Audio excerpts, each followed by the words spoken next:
Doctor plus viewers அனைவருக்கும் வணக்கம். நான் உங்கள் டாக்டர் ராஜலட்சுமி, சித்த மருத்துவர். இந்த பதிவுல எதை பற்றி பார்க்க போறோம் அப்படின்னு பாத்தீங்கன்னா முடக்குவாதம். முடக்குவாதத்திற்கு நம்ம என்ன மாதிரியான விஷயத்த நம்ம லைஃப் ஸ்டைல்ல மேனேஜ் பண்ணணும் அப்படிங்கறத தான் இந்த பதிவுல பார்க்க போறோம். முடக்குவாதம் அண்மை காலமாக கொஞ்சம் ஜாஸ்தியா தான் இருக்கு. யூஸ்வலா நாங்க காலேஜ் டேஸ் படிக்கும் பொழுது யாரோ ஒருத்தர் தான் அப்படிதான் கேள்விப்படுவோம். ஆனா இன்னைக்கு அநேக பேருக்கு இருக்கு. வயது வித்தியாசம் கிடையாது. முன்னாடி முடக்குவாதம்லாம் வயதானவர்களுக்கு தான் வரும்.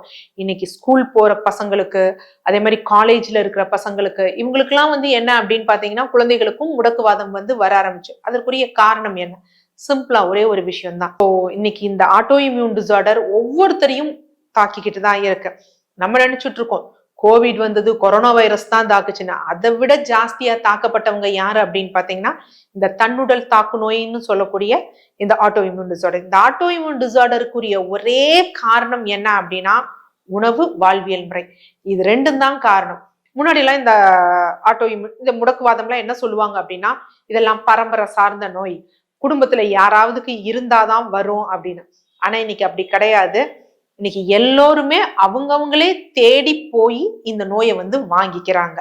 ஆக்சுவலா இந்த முடக்குவாதத்துல என்ன நடக்குது, மற்ற மூட்டு வலிகளுக்கும் இதுலயும் என்ன வித்தியாசம் அப்படின்னா, இப்ப நம்ம மூட்டு இருக்கு. மூட்டுல குருத்தெலும்பு இந்த மாதிரி விஷயங்கள்லாம் இருக்கு. இங்க என்ன அப்படின்னா நம்ம உடம்புடைய நோய் எதிர்ப்பு சக்தியே நம்முடைய எலும்புகள், அந்த கார்டிலேஜ் இதை டேமேஜ் பண்ணுது. அதுதான் இங்க நடக்குது. நோய் எதிர்ப்பு சக்தியை வெளியில இருந்து ஒருத்தன் பண்ணானா அவனை தடுத்துடலாம்.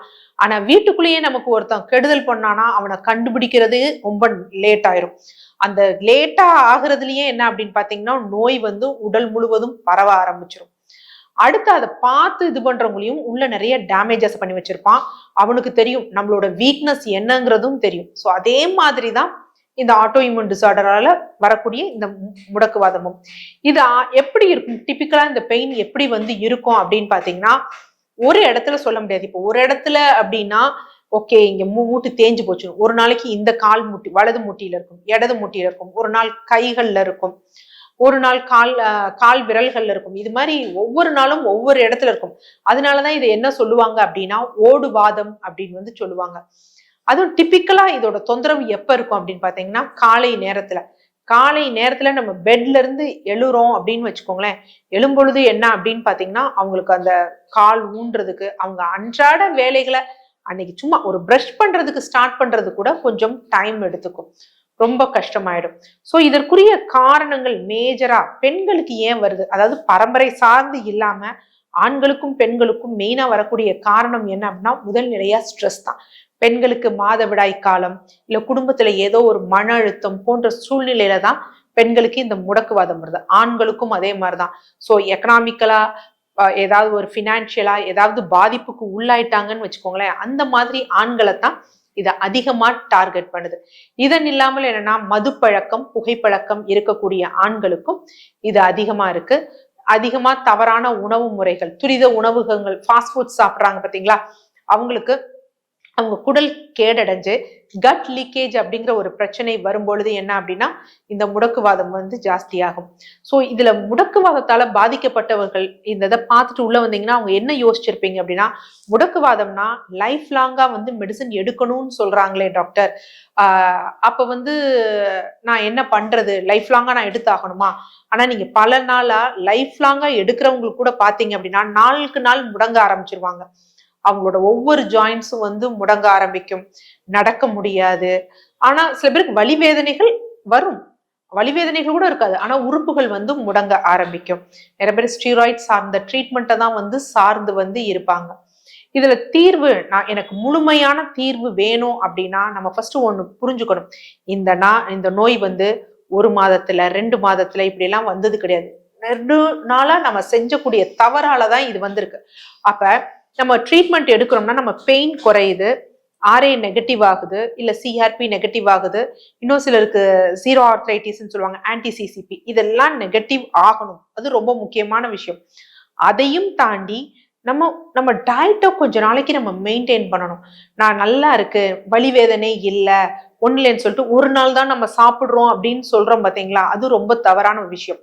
முடக்குவாதத்துக்கு லைஃப் லாங்கா மெடிசன் எடுக்க வேண்டிய அவசியம் கிடையாது.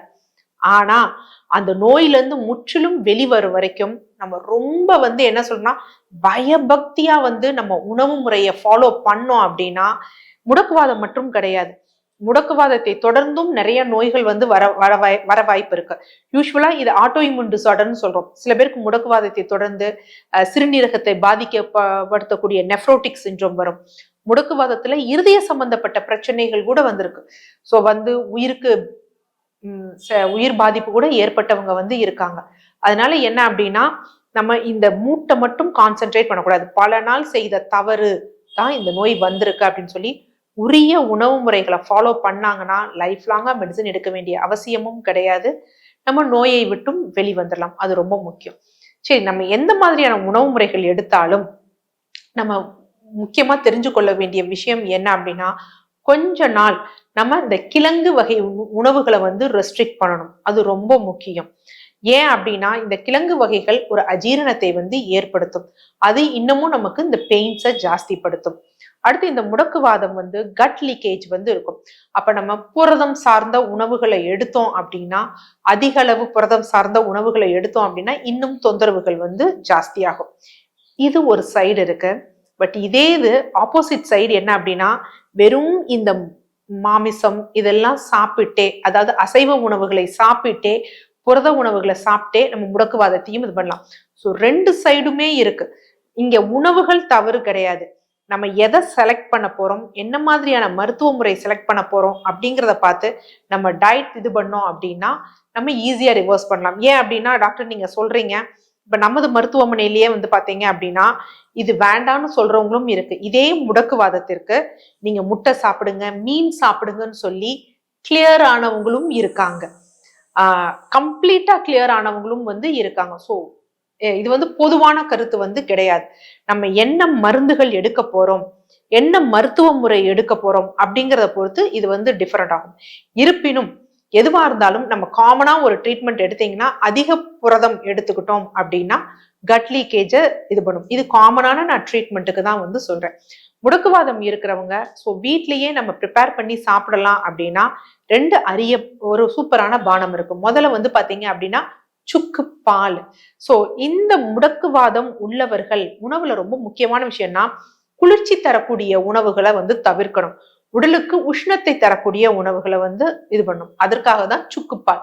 சோ சுக்கு பால் அப்படிங்கிறப்ப, சுக்கு எதற்கு அப்படின்னா அந்த வாதத்தை முறிக்கும். இங்க பால்னோன்னு என்ன பண்ணக்கூடாது, நல்லா ஒரு பெரிய டம்ளர் நிறைய பால் கிடையாது. பால்ங்கிறது இங்க ஜஸ்ட் ஒரு மீடியம் தான். ஸோ என்ன அப்படின்னு பாத்தீங்கன்னா, ஒரு 70 ml 80 ml பால்ல சுக்கு நல்லா ஒரு டீஸ்பூன் போட்டு கொதிக்க வச்சு அதை ஃபில்டர் பண்ணி எடுக்கணும். ஸோ எல்லாமே எடுக்கும் பொழுது என்ன அப்படின்னு, சுக்கு அப்படியே எடுத்தோம்னாலும் நமக்கு ரொம்ப காட்டமா இருக்கும். ஸோ அப்ப பாத்தீங்கன்னா ஒரு 50 ml தான். இதை காலையும் மாலையும் என்ன பண்ணணும் அப்படின்னா வெறும் வயிற்றுல எடுக்கணும். அடுத்து 2வது முக்கியமானது என்ன அப்படின்னு பாத்தீங்கன்னா, முடவாட்டுக்கால் சூப்.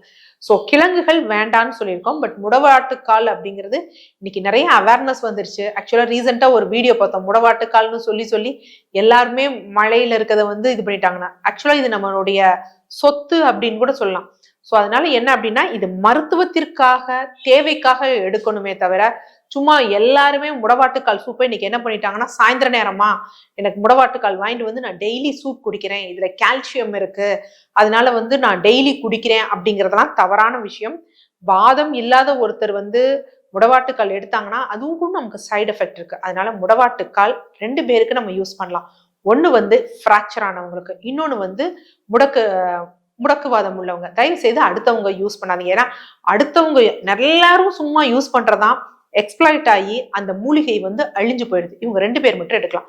ஸோ முடவாட்டுக்கால் சூப்பை எப்படி எடுக்கலாம்னா, நல்லா சீவிட்டு, அது ஆட்டோட கால் மாதிரியே இருக்கும், உள்ள கிழங்கு பகுதி, அந்த கிழங்கு பகுதி கூட ஒன்றும் ரொம்ப பெருசு கிடையாது, இந்த கட்டை விரல் அளவுக்கு நம்ம எடுத்துக்கணும்.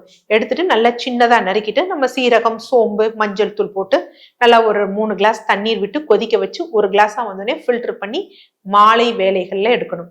ஒரு நாள் முடவாட்டுக்கால் சூப் எடுக்கணும். ஒரு நாள் என்ன பண்ணணும் அப்படின்னா முடக்கருத்தான் கீரை இருக்கு பார்த்தீங்களா, அதை போட்டு சூப் எடுக்கணும்.